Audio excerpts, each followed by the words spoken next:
And our first coach interview is presented by iTrust Capital, the official crypto platform of the USC Trojans. Fresh out of the meeting room and into our studio is Anthony Jones Jr., USC's running backs coach. And Coach, I just want to sort of get into this game. I mean, it was a heck of a game. Obviously, the score got a little weird at the end with some of the pick sixes, but it was a battle throughout, and your room got tested in particular because the guy that's been the bell cow all season goes out early in Woody Marks. But I guess I wanted you to start by talking about Quentin Joyner's performance because it kind of felt like his whole season built up to this point where now he sort of becomes the guy, and boy, he looked like the guy out there. Yeah, he did. Let me first catch my breath because Katie was running. Well, you're a running backs coach. Come on now. But I think those days are over with for me.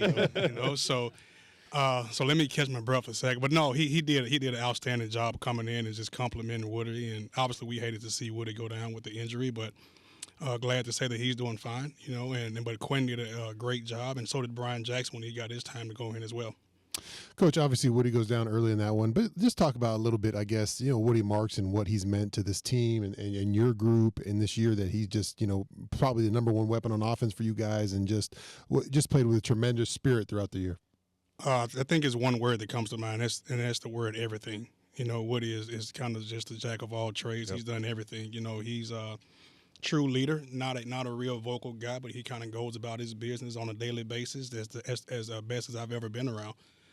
He is a commander of the running back room. Those guys listen and pay attention, and you've seen that throughout the season as well. And Woody is just that spark for the offense, a spark for the entire team as well. He's such a great kid and great, amazing young man. Very humble. How early did you know that he was going to be that bell cow back where you're going to you could lean on? Because we've seen with USC guys who have sometimes two guys, 3 guy system where you can rotate them in. And obviously Quentin Joyner came into this year a bunch. But when did you know he was that bell cow guy? Probably day 3 of spring ball, right. But probably really early. But then I guess the LSU game really kind of showed us. This is the first time in his career where he's been healthy like this, and just understanding what it takes for him just to be that bell cow. I've seen it early on in the season, and Woody hasn't disappointed us at all. Yep. Coach, obviously a tough loss on Saturday, but this team really did fight hard until the final whistle. What does that tell you about the culture and the leadership of this football team going forward? Yeah, it's unbelievable. I think it starts at the top. It's a no-wavering attitude. I think we have a tremendous head coach. We have a tremendous staff, and obviously have great players. Those guys never quit. From game 1 to LSU all the way down to the Notre Dame game. It's just a fight in that locker room, and it's a passion of brothers that's going about it every single day.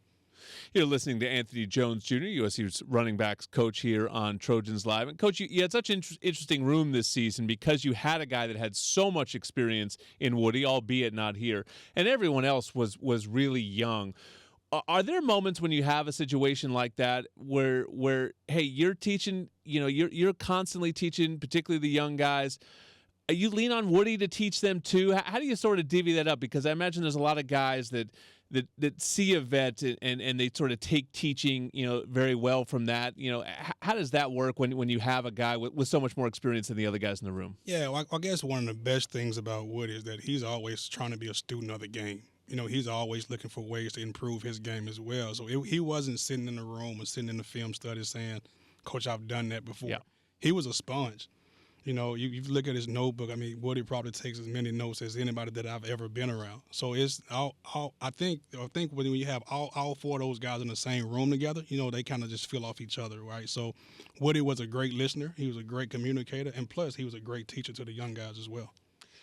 Brian Jackson, one of those guys who got another opportunity because Woody went down, probably didn't know how much he was going to factor into the gameplay, and then here he is in the fourth quarter marching down the field. What did you see from the young running back as the big body guy get in there and got to show his stuff? He was ready to roll.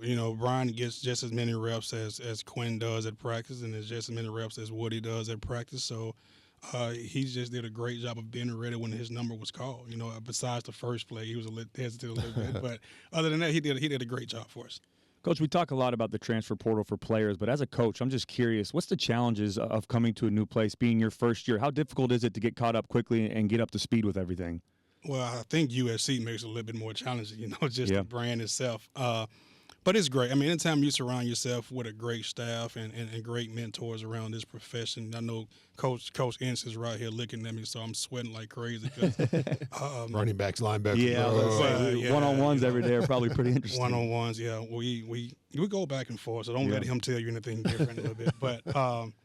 But you have guys like him and obviously Coach Riley and it's just everybody on staff that kind of made this transition a smooth transition, So you just and plus USC is great. I mean, you look at the weather; it's 71 degrees right now in LA, and I went to the beach about 4 or 5 times this summer, so it was a smooth transition for me. Cody brought up the transfer portal. I'm curious how you feel like scouting is in college football, because we've done very well. I know you haven't been a part of every year of the Lincoln Riley era, but I think of the Lincoln Riley era, and you can almost mark it by the transfer tailbacks. We had Travis Dye, we had Marshawn Lloyd, we had Woody Marks. I mean, I would say we went 3 for 3 in terms of bringing those guys in, but they all didn't necessarily show at the previous school what they could do here. Like Woody was used so differently. I mean, he was such a great pass catcher, to Sean's point. It was never like, oh, he's the bell cow back. Clearly you can ride him 25 carries a game.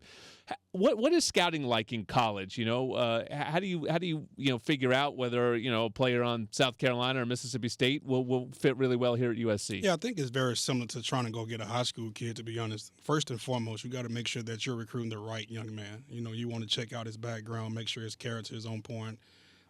So I think that it starts there, number one. I think the second thing is you can kind of have a sense of it, from the running back perspective, So I've been doing this thing for a while now, so I kind of got a good eye of it, and obviously they've done a great job in the transfer portal here in years past.